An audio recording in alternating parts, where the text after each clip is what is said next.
May mga pagkakataon na ang espiritual na mundo ay tahimik, hindi sa kawalan, kundi sa pamamagitan ng paghuhusga. Marahil ito na mismo ang panahon na ating ginagalawan. May isang bagay na malapit ng gumuho at nadarama ito ng mga matalinong tao sa hangin. Isang kakaibang timbang, isang di nakikitang pagigting na tila ang mga sinaunang portal ay nagsasara at ang mga madilim na trono ay nagsisimulang umiling.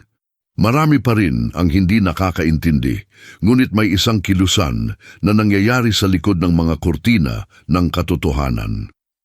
Ito ay ang pagbagsak ng isang espiritual na imperyo na sinusuportahan ng panlilinlang, pagmamanipula at ninakaw na enerhiya. At kung ano ang nagudyok nito ay hindi isang hukbo o isang paghihimagsik. Siya ay isang pinili, isang taong naninindigan ng matatag kapag yumuyuko ang lahat. Isang taong ang dalisay na liwanag ay naging spark na nagsimula sa pagtatapos ng isang buong panahon. Kung naramdaman mo na ang mundo ng mga espiritu ay nasa kaguluhan, na may isang malaking bagay na malapit ng mangyari, alamin, hindi nagkataon na natagpuan ka ng video na ito. May isang paghahayag na malapit ng makaantig sa iyong diwa. Ang dating lihim ay lumalabas na at tinatawagan ng langit ang mga pinili na manindigan sa kanilang paninindigan. Maghanda. Ito ay isa sa mga sandaling pinipigilan ng sansinukob ang paghinga nito at pinagmamasdan kung sino ang nananatiling nakatayo kapag ang lupa ay nanginginig. Mag-subscribe sa channel ngayon, i-activate ang kampanilya at manatili sa amin hanggang sa katapusan dahil ang naririnig mo ay maaaring ganap na baguhin ang paraan ng pagtingin mo sa espiritual na mundo. May mga pangyayari na hindi nag-iingay bagkus ay yumanig sa espiritual na mundo. Minsan, ang unang palatandaan ng isang pagkasira ay hindi ang rumble, ito ay katahimikan. At ang katahimikan na ito ay nagsisimula ng kumalat na. May nangyayari sa likod ng mga pintuan na hindi kayang abutin ng mata ng tao. Ang isang lumang sistema na itinayo sa ilusyon na kapangyarihan at pagmamanipula ng enerhiya ay nagsimulang humina. Ang tila hindi matatalo ay isang matalo ang layo mula sa pagbagsak. Ang puso ng practitioner, ang isa na sa loob ng maraming taon, ay nagsilbi bilang pangunahing daluyan ng isang madilim na imperyo, ay nabigo. Hindi lamang isang katawan ang nagkakasakit, ito ay isang buong istruktura na gumuho. Ang bawat mahinang tibok ay tulad ng isang espiritual na trumpeta na umaalingaw-ngaw sa kalangitan, na nagpapahayag ng pagtatapos ng isang siklo. Ang dating pangingibabaw ay ngayon ay nawalan na ng pag-asa. Ang dating kalakasan ay ngayon ay kahinaan na nakalantad sa liwanag. Sa likod ng mga eksena, ang mga portal na nagpapanatili ng pagmamanipula ay nagsisimulang magsara. Ang mga enerhiya na dating madaling dumadaloy ngayon ay nagkakalat, hindi organisado. Ang mga espiritu na ginamit bilang mga instrumento ng pangingibabaw ay natagpuan ang kanilang sarili na malaya, nalilito, naghahanap ng kanilang daan pabalik sa pinagmulan. Ang hindi nakikita ay nagbabago ng dalas, at ang mga may espiritual na pagiging sensitibo ay nakakaramdam ng mabigat na hangin na nagiging mas magaan, mas totoo at mas malinis. Ang mga taong umaasa sa huwad na enerhiya na ito ay nagsisimulang makaramdam ng kahungkagan. Ang mga proteksyon ay hindi na gumagana, ang mga amulet ay nagiging walang silbi, at ang mga pinuno na tila matalino ngayon ay nalilito at magkasalungat. Parang naiilawan ang entablado at sa kauna-unahang pagkakataon, nakita ng lahat ang mga lubid na gumagalaw sa mga papet. Ang panlilinlang ay nawawalan ng lakas kapag ang liwanag ng katotohanan ay tumatagos sa tabing. Sa gitna ng tahimik na kaguluhan na ito, may panawagan, isang tunog na hindi nagmumula sa langit o sa lupa, kundi mula sa espiritu mismo ng mga hinirang. Ito ang di nakikitang babala, ang banal na paghipo na gumising sa mga bantay. Yung mga taong laging may naramdaman na may mali, pero hindi alam kung ano. Ngayon, alam nila. Malapit nang matapos ang panahon ng pananahimik. Sa loob ng maraming taon, siya ay itinuturing na isang gabay, isang guro, isang taong may kapangyarihan. Ngunit ang alam ng ilan ay sa likod ng tahimik na hitsura ay may isang aktibong daluyan, isang tulay sa pagitan ng mundong ito at ng mas mababang mga kaharian. Hindi lamang siya nagsasanay ng mga ritual, siya ang ritual mismo. Ang kanyang puso ay tumitibok sa mga puwersa na nagpakain sa isang buong sistema ng espiritual na pagmamanipula. Ang bawat salita, bawat kilos, bawat lunas ay isang code na nagpapanatili ng buhay ng isang hindi nakikitang network ng pangingibabaw. Naniniwala ang portalman na ito na siya ang may kontrol, ngunit kabaligtaran ito, siya ang kontrolado, isang pinong papet na naantig ng mga nilalang na nagpaniwala sa kanya na siya ay isang pinili. At upang mapanatili ang ilusyon, kailangan niyang maging isang tatanggap ng siksik na enerhiya upang buksan ang mga portal, upang maglingkod bilang isang sasakyan para sa kung ano ang nag-ubos ng mahalagang kapangyarihan ng iba. Ang kanyang katawan ay naging isang templo at isang bilangguan ng sabay-sabay.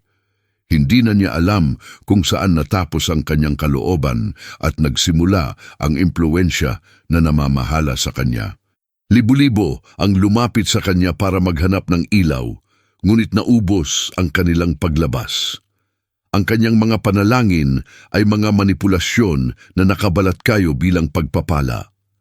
Ang kanyang paghipo ay tila nagdala ng kaginhawahan, ngunit nagtanim ito ng espiritual na pag-asa.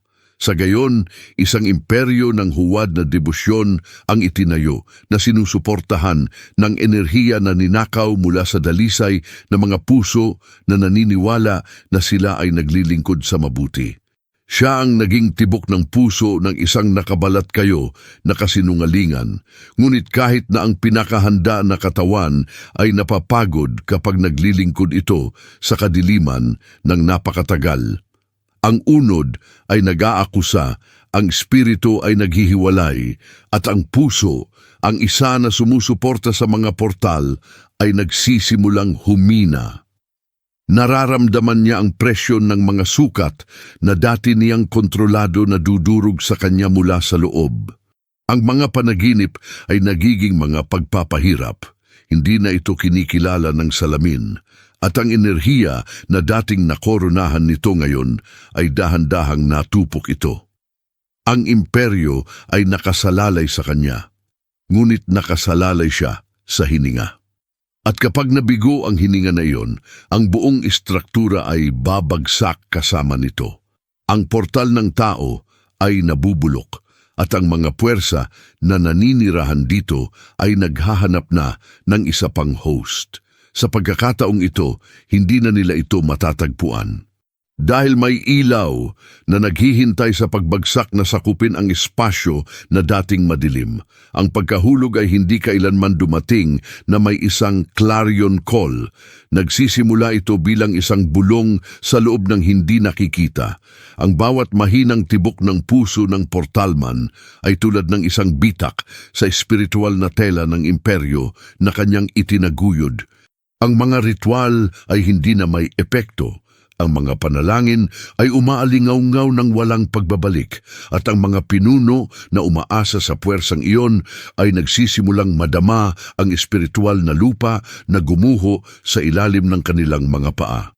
Ang siksik na enerhiya na dating tila nagpoprotekta sa iyo ngayon ay umalis sa iyo at ang kadiliman na nagpakain sa iyo ay nagsisimulang lamunin ka.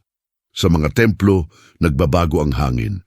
Ang mga kandila ay nanginginig ng mag-isa, ang mga simbolo ay nawawalan ng kinang, at ang katahimikan ay tumatagal ng lahat.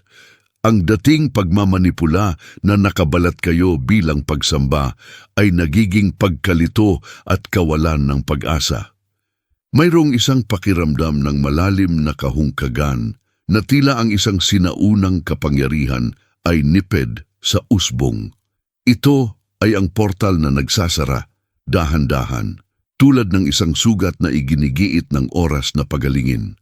Ang mga taong nabuhay sa ilalim ng impluensya ng sistemang ito ay nakakaranas ng kakaibang mga sintomas, sakit ng ulo, hindi mapakali na panaginip, pagkawala ng enerhiya. Ngunit ang mga pinili, ang mga taong palaging lumalaban, ay napansin ang isang bagay na naiiba. Nakakaramdam sila ng ginhawa, isang bigat na lumalabas, isang liwanag na sumasalakay sa katawan. Ang liwanag na dati nang natigil ay nagsisimula ng lumaki.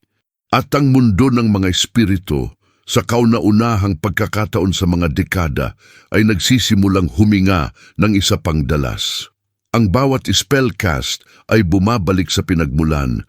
Ang bawat pagmamanipula, bawat espiritual na kasinungalingan ay bumabalik tulad ng isang alon ng apoy sa mga lumikha nito. Ito ay banal na katarungan na nagpapakita ng sarili sa enerhiya na eroplano. Walang ingay, walang tanawin, makatarungang katuparan ng espiritual na batas. Ang naitaguyod ng takot ay natupok na ngayon ng mismong anino na ipinatawag nito. At habang may kaguluhan, isang tahimik na presensya ang nanunood. Ito ang diwa ng hinirang. Ang isa na ang paglaban ang nag-udyok sa pagbagsak. Hindi siya gumalaw ng isang daliri, hindi siya naglunsad ng isang salita, nanatili lang ito sa ilaw, at ang liwanag na ito, kasing dalisay ng bihirang, ay ang nag-trigger na nagsimula sa pagtatapos ng isang buong panahon. Ngunit ano ang mangyayari pagkatapos ng pagbagsak na ito? Ito ay pa rin pagkuha ng mas malapit. Habang gumuho ang lahat, may isang nilalang na nanatiling nakatayo. Ang pinili. Hindi siya ang pinakamalakas o pinakamapag-uusap, ngunit ang pinakatahimik. Ang kanyang katahimikan ang nagbunsod ng digmaan sa di nakikita. Sa tuwing sinusubukan nilang pabagsakin siya sa pamamagitan ng espiritual na pag-atake, tumugon siya ng may pananampalataya. Sa tuwing sinisiraan siya ng mga ito, siya ay umaalis sa pananalangin. At nang hindi namamalayan, ang liwanag nito ay nagsimulang lumawak na lumilikha ng isang patlang na imposibleng masira. Ang tahimik na paglaban na ito ang nag-aapoy sa kastilyo ng kadiliman. Sa loob ng maraming taon, ang pinili ay target ng mga pag-atake, inggit at banayad na manipulasyon. Sinubukan nilang ilihis ang kanyang isipan, lituhin ang kanyang damdamin, nakawin ang kanyang mahalagang enerhiya. Ngunit nanatiling tapat siya sa kanyang kakanyahan. Hindi siya nakipaglaban gamit ang nakikitang mga sandata, kundi gamit ang asul na kapangyarihan, ang banal na dalas na nagpapakita ng kapayapaan sa gitna ng kaguluhan. Ang kapangyarihan na hindi kailanman naunawaan ng kaaway, ang kapangyarihan ng kadalisayan, dahil walang sumpa na umuunlad kung saan may pagkakaisa sa pagitan ng puso at katotohanan. At habang ang espiritual na imperyo ay kumakain ng takot, ang pinili ay kumakain ng pananampalataya. Naunawaan niya na ang paglaban ay hindi paghihiganti. Ito ay upang manatili sa liwanag. Ang kanyang katahimikan ay naging isang buhay na panalangin. At sa tuwing hindi siya nagre-react, nanghihina ang portal. Ang kaharian ng mga anino na sanay sa pagsuko ay hindi alam kung ano ang gagawin sa harap ng isang taong hindi sumuko sa takot. Ito ay naging isang salamin na ibinalik ang pag-atake sa pinagmulan. At sa pamamagitan nito, ang balanse ay nagsimulang maibalik. Ang mga taong nakatingin sa kanya ay hindi namamalayan kung ano ang nangyayari. Akala nila ito ay kahinaan, duwag, pag-iisa. Ngunit sa espiritual na mundo, ang kanyang posisyon ay binibigyang kahulugan bilang autoridad. Kumikilos ang mga anghel nang tahimik siya. bumukas ang langit nang magpatawad siya. Ang kanyang paglaban ay ang lihim na code na nagpasimula ng pagbagsak ng mga huwad na lider at pagsasara ng madilim na portal. At ngayon, sa pagbagsak ng sistema, ang liwanag nito ay nagniningning ng mas maliwanag. Ang pinili ay hindi lamang nakaligtas, siya ang nanalo. Ngunit ang langit ay hindi pa tapos sa kanya. May isang bagay na inihahanda, isang paghahayag na gagawing kapangyarihan ng publiko, ang iyong paglawan, ang iyong sakit sa awtoridad, at ang iyong kalungkutan sa pagtawag. Nagsimula na ang muling pagsilang ng pinili. Ang pagbagsak na nagsimula sa hindi nakikitang bagay ay ngayon ay nakikita. Ang dating espiritual na bulong-bulungan ay nagsisimulang umalingaungaw sa katotohanan.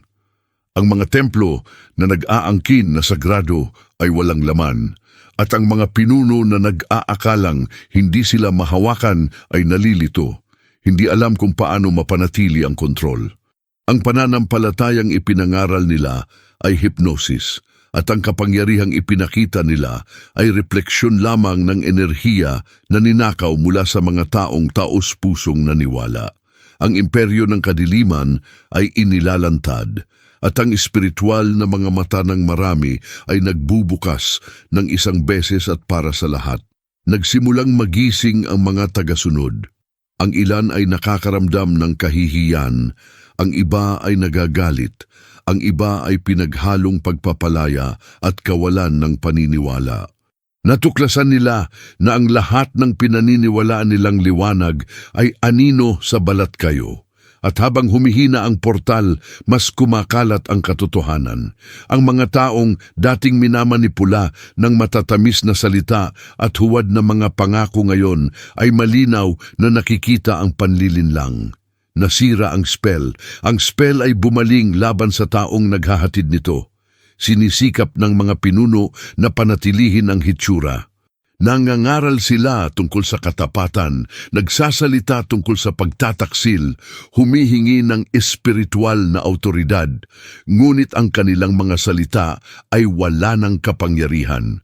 Nararamdaman ng publiko ang kawalang kabuluhan, nakikita ang hungkag na eko ng pangangaral. Nagbago ang kanilang enerhiya, tumigil ang mga pagpapala, at sa halip na euphoria, mayroong kakulangan sa ginhawa. Ang kakulangan sa ginhawa nang nakikita na ang katotohanan ay palaging nasa harap ng lahat, ngunit walang sinuman ang nais na makita ito. Sa di nakikita, may paggalaw. Ang mga puwersa ng langit ay bumababa upang mangolekta ng ninakaw, upang linisin kung ano ang kontaminado, upang ibalik ang nawalang balanse. Ang panginginig ng boses ng kapaligiran ay nagbabago. Ang mga itinalagang bagay ay nawawala ang kanilang kinang, at kung ano ang dating itinuturing na espiritual na proteksyon ay nagiging timbang, tulad ng mga kalawangin na kadena na sa wakas ay nasira. Ang enerhiya ng panlilinlang ay namamatay, ngunit mayroon pa ring huling paghinga sa imperyo. Isang tensyonadong katahimikan ang nakasabit sa hangin na tila alam ng lahat na may kailangan pa ring lumabas. Dahil ang bawat tiwaling sistema ay may lihim na sumisira dito mula sa loob, at ang lihim na iyon ay malapit ng lumabas, hindi bilang isang parusa, kundi bilang banal na paghahayag. Ang langit ay magbubunyag, hindi para mapahiya, kundi para palayain. Hindi na ito kayang tanggapin ng puso ng doktor. Ang katawan na dating nagsilbi bilang portal ay ngayon ay bilangguan ng pagkakasala mismo. Nararamdaman niya ang enerhiya na minsan niyang minamanipula ay bumaling laban sa kanya, na kumakain sa kanya mula sa loob. Ang mga tinig na dating gumagabay sa kanya ngayon ay nagpapahirap sa kanya, at ang katahimikan na dating kumokontrol sa kanya ngayon ay nagmumulto sa kanya. Sa gitna ng sakit at kalungkutan, nauunawaan niya ang imperyo na tinulungan niyang itayo ay babagsak, at ito ay sa pamamagitan ng kanyang sariling mga kamay. Kaya nagpasya siyang magsulat.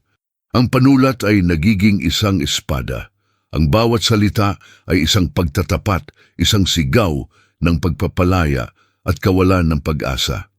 Ibinubunyag nito ang lahat, ang mga ipinagbabawal na ritual, ang mga pagkawala, ang pangungurakot ng mga handog, ang mga kasunduan sa dugo, ang mga pangalan ng mga pinuno at ang pinakamadilim na lihim ng sistema. Ang liham ay mahaba, detalyado at nakasulat na may bigat ng isang taong nakakaalam na ang katotohanan ay magastos sa kanya. Ngunit sa pagkakataong ito, hindi na siya natatakot. Pagod na siyang maging alipin ng kasinungalingan. Nagpapadala siya ng mga kopya sa mga abogado, mamamahayag at isang nagising na infiltrator. Isang pinili na nasa gitna nila sa loob ng maraming taon na nanonood sa kanilang lahat ng tahimik. Ang mga mensahe ay naka-encode na sinamahan ng hindi mapag-aalinlanganan na ebidensya, mga pag-record, dokumento, mga nakatagong talaan. Handa na ang lahat sa tamang panahon. Ang liham ay hindi lamang isang kwento. Ito ay isang espiritual na bomba na nakatakdang sumabog sa banal na tiyempo. Sa kabilang banda, naramdaman ng mga pinuno ang panganib. Sinusubukan nilang subaybayan, burahin, tahimik. Ngunit huli na, nasira ang siklo. Ang mga puwersa na dating nagpoprotekta sa kanyang mga anino ay nagkalat na ngayon. At ang katotohanan, kahit na ito ay itinatago pa rin, ay nagsisimula ng mag-vibrate sa hangin. Tulad ng kidlat bago ang bagyo, ipinahahayag nito kung ano ang darating. Ang katarungan ng Diyos ay tahimik na gumagalaw, ngunit hindi ito kailanman nabigo. At kapag binuksan ang liham na iyon, hindi lamang ito magiging pagkasira ng isang grupo, ito ang magiging simula ng isang kolektibong pagpapanumbalik. Ang nakasulat dito ay hindi lamang mga pagtuligsa, ang mga ito ay mga espiritual na kautusan, mga propesiya ng okultismo na magmamarka ng pagsisimula ng isang bagong panahon. Hinihintay ng langit ang eksaktong sandali at darating ang sandaling iyon. Sa wakas ay natagpuan na rin ng liham ang kanyang landas. Una, tahimik itong umaabot sa kanang mga kamay. Isang nag-aalinlangan na mamamahayag, isang matapat na hukom, isang tagasunod na palaging nakaramdam ng isang bagay na kakaiba, ngunit hindi kailanman nagkaroon ng katibayan. Sa loob ng ilang oras, kung ano ang dating isang lihim sa likod ng mga eksena ay nagiging mga headline ng mundo. Ang mga pangalan ay inihayag, ang mga archive ay binuksan, at ang mundo ay nagsisimulang makita kung ano ang sa loob ng mga dekada ay itinatago sa ilalim ng label ng pananampalataya. Ang espiritual na imperyo ay gumuho sa harap ng mga mata ng mga tao. Ang mga imahe ay tumatakbo sa lahat ng paraan, mga templo na walang laman, mga pinuno na nagsisikap na bigyang katwiran ng kanilang sarili, mga tao na nagulat sa katotohanan. Ang mga dating yumuko ngayon ay tumayo, humihingi ng paliwanag, humihingi ng hustisya. Ang takot na nagpapanatili sa kanila sa bilangguan ay nawawala na parang usok, at ang katapangan ng mga nalinlang ay nagising na parang apoy. Ito ang banal na hukuman na nagpapakita ng sarili sa liwanag ng araw. Hindi lamang sa kalangitan, kundi sa mga lansangan, sa mga screen, sa mga tinig na sumisigaw para sa katotohanan. Samantala, sa espiritual na mundo, ang ingay ay mas malaki. Ang mga nilalang na kumakain ng panlilinlang ay napunit mula sa kanilang mga trono, at ang mga anghel na mandirigma ay bumababa upang mabuklod ang siklo. Ang dating pagbabalatkayo ay nagiging kawalan ng pag-asa. Ang pangingibabaw ay nagiging alikabok. Ang mga naglaro ng may banal na enerhiya ay nadarama na ngayon ang bigat ng kanilang sariling katiwalian. Ang katarungan ng Diyos ay hindi dumarating sa pamamagitan ng panunood kundi sa katumpakan. Pinuputol nito ang eksaktong punto. Ang pinili ay nakatingin mula sa malayo sa katahimikan. Hindi siya naghahangad ng paghihiganti dahil nauunawaan niya na ang hustisya ay hindi nangangailangan ng isang sigaw, katotohanan lamang. Ang parehong asul na kapangyarihan na nagpoprotekta sa kanya ngayon ay nagliliwanag sa mga anino ng sistema. Ang presensya nito ay hindi komportable dahil sinasagisag nito kung ano ang lumaban, kung ano ang hindi na ibenta, kung ano ang nanatiling tapat sa kakanyahan. Siya ang buhay na patunay na ang liwanag ay hindi lamang nakaligtas sa kadiliman, sinisira nito ito mula sa loob. At kapag tila bumagsak ang lahat, iba ang ihip ng hangin. Hindi ito kaguluhan, ito ay paglilinis. Ang sitwasyon ay isa sa pagkawasak, ngunit sa likod nito, isang bagong mayabong na lupa ang ipinanganak. Sapagkat ang pagtatapos ng isang huwad na imperyo ay palaging simula ng isang banal na muling pagtatayo. At yaong mga nauna nang napahiya ay ilalagay sa isang posisyon ng karangalan. Sa gitna ng pagkawasak, kapag ang lahat ay tila nawala, inihayag ng langit ang tunay na layunin sa likod ng pagbagsak. Ang pinili ay hindi ipinadala upang atakehin, ngunit upang salamin. Siya ang sumasalamin sa banal na katarungan sa lupa.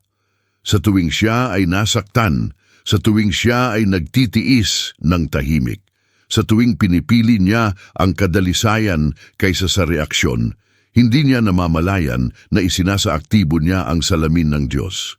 Ang salamin na ito ay hindi bumabalik na may puot, bumabalik ito na may batas. Lahat ng bagay na itinapon laban sa kanya ay bumabalik sa pinagmulan at ang balanse ay naibalik. Ang salamin na ito ay hindi gawa sa salamin, kundi sa dalas.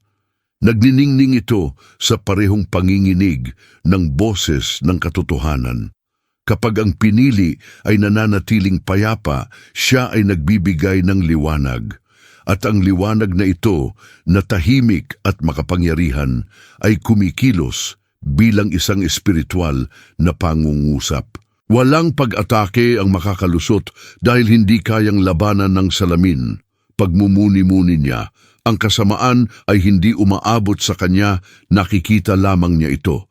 At ang nakikita ng kasamaan ay ang sarili nitong mukha, deformed, discorned, walang kapangyarihan sa harap ng kadalisayan. Ang mga taong nagtangkang sirain siya ay nagsisimulang harapin ang mga bunga ng kanilang sariling mga intensyon. Ang sakit na nais nilang bisitahin niya sa kanilang mga tahanan. Ang mga kasinungalingan na kanilang sinabi ay nag-uugnay sa kanila sa kanilang sariling mga balak. Ang kahihiyan na sinubukan nilang i-project sa kanya ay sumasalungat sa kanilang mga maskara. At ang lahat ng ito ay nangyayari nang hindi na kailangang ilipat ng isang daliri ang pinili. Dahil ang sinumang nagdadala ng banal na presensya ay hindi kailangang patunayan ang kawalang sala. Ang liwanag ang nag-aalaga nito. Ngunit ang salamin na ito ay naghahayag din sa mga matuwid.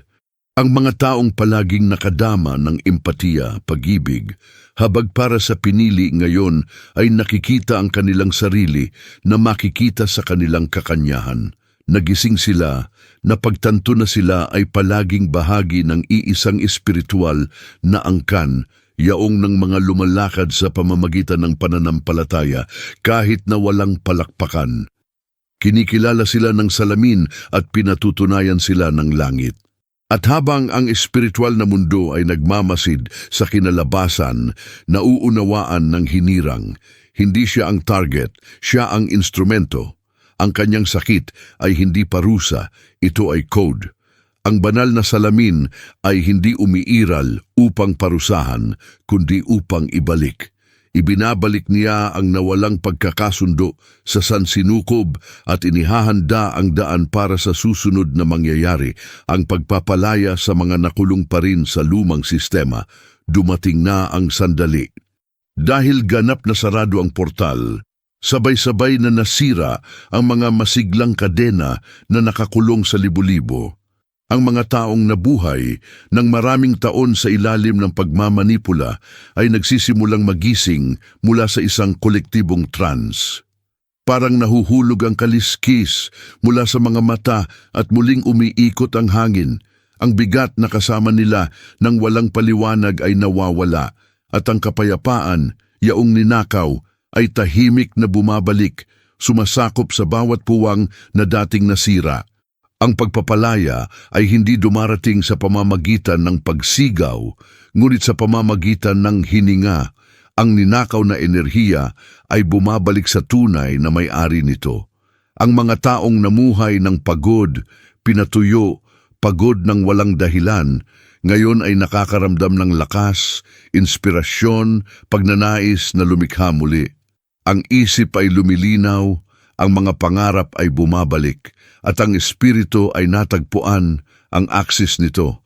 Ang banal na pagbabalik loob ay nagsisimula mula sa loob, una sa kaluluwa, pagkatapos ay sa katawan, at sa huli sa material na katotohanan. Kung saan nawalan ng pag-asa, nagsisimula ng umusbong ang kasaganaan. Kung saan may kahihiyan, lumilitaw ang karangalan. Binago ang mga espiritual na linya. Ang hindi balanse ay bumabalik sa punto ng pinagmulan.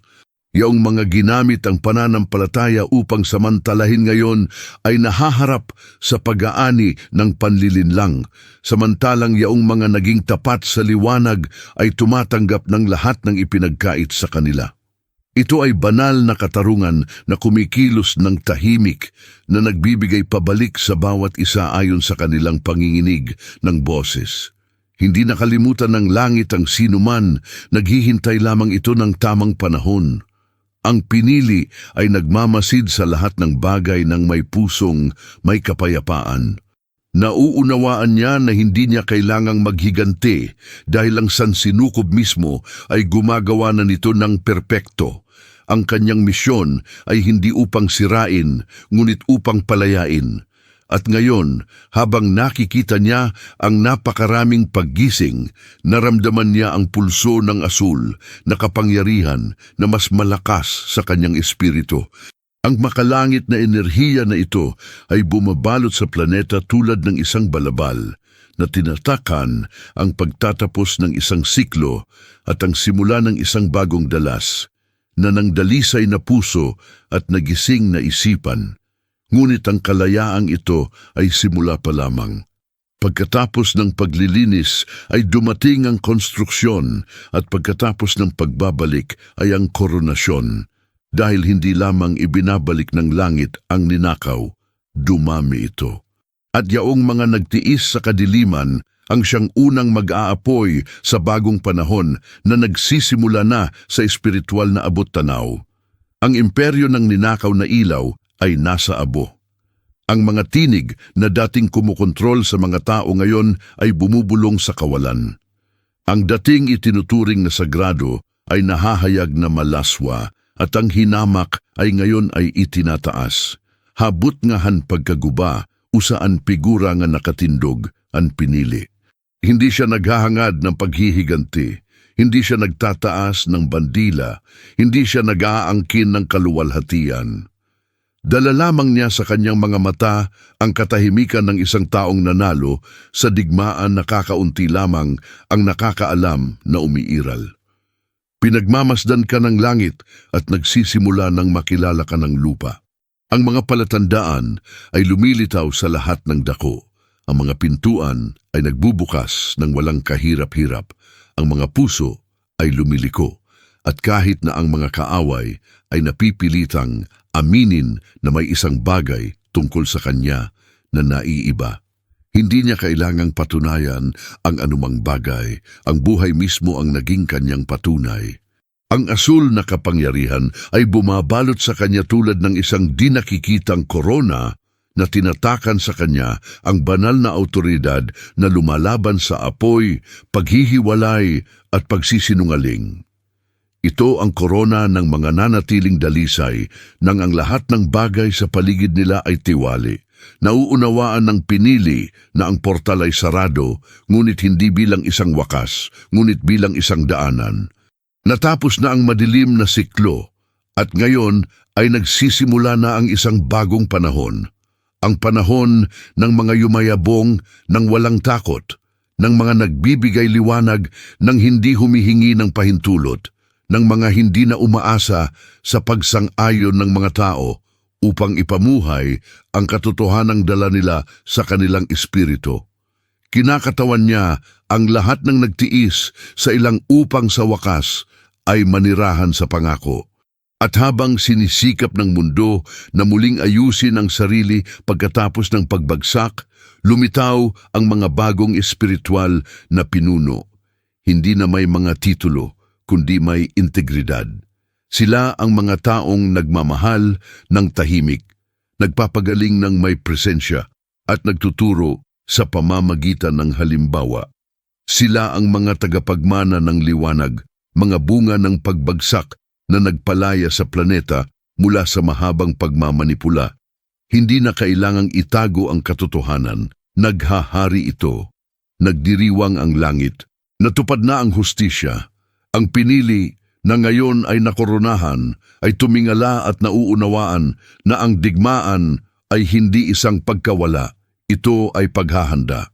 Ang pintuan ng kadiliman ay sarado, ngunit isang mas malaking pintuan ang binuksan, ang muling pagsilang ng mga hinirang.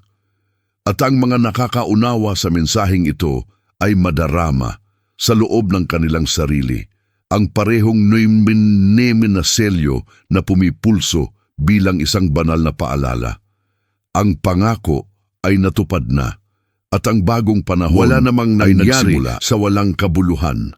Ang bawat luha, bawat katahimikan, bawat di nakikitang labanan na kinakaharap ng mga pinili sa kanilang madilim na silid ay bahagi ng isang mas malaking plano. Hindi huli ang langit, inilaan niya ang entablado para lumiwanag ang katotohanan sa tamang panahon. At ngayon, sa bagong pag-ikot na ito, ang mga tungkulin ay binaligtad. Kung ano ang dating tila pagkatalo ay lumiliko out na maging tagumpay, kung ano ang tila pagkasira ay lamang ng muling pagsilang. Ito na ang panahon ng pagbabalik ng liwanag. Ang sandali kung kailan ang mga pinili na nilinis ng apoy at hinubog ng sakit ay nagsisimulang sakupin ang mga lugar na sinubukan ng takot na magnakaw. Ito ang panahon kung kailan makikita ng mundo na ang katahimikan ng Diyos ay hindi kailanman pag-abandona. Ito ay isang banal na diskarte. Ang espiritual na katarungan ay hindi paghihiganti. Ito ay pagbabalanse. At ang balanse na iyon ay nangyayari ngayon sa harap ng ating mga mata. Tanungin ang iyong sarili. Ano ang nararamdaman ng iyong espiritu ngayon? Naiintindihan mo ba ang paggalaw ng langit? Ito na ba ang iyong oras upang magising, upang makalaya mula sa bigat ng nakaraan at ihanay ang iyong misyon? Dahil ang mga nakakaramdam ng mensaheng ito sa kanilang mga puso ay hindi mga manunood, sila ay bahagi ng kilusan. Siya ay tinatawag, siya ay isang tagapagmana. Siya ay liwanag sa gitna ng transisyon. Ang pagbagsak ay hindi pagkawasak. Ito at kung sino man ang nakakaunawa nito ay muling ipinanganak. Kaya bago ka umalis sa video na ito, huminto sandali, huminga ng malalim at ideklara, ako ay bahagi ng muling pagsilang ng liwanag. Ang simpleng pagpapatibay na ito ay nagbubukas ng mga portal ng positibong enerhiya at nakahanay sa iyo sa bagong oras na nagsimula ng magpakita. Mag-subscribe sa channel ngayon, i-on ang mga notification at ibahagi ang mensaheng ito sa isang taong kailangang magising. Sapagkat ang susunod na paghahayag ay malapit na at ang mga pinili na nananatiling maingat ay makikita ng kanilang sariling mga mata ang kaluwalhatian ng banal na katarungan na ipinakita sa lupa.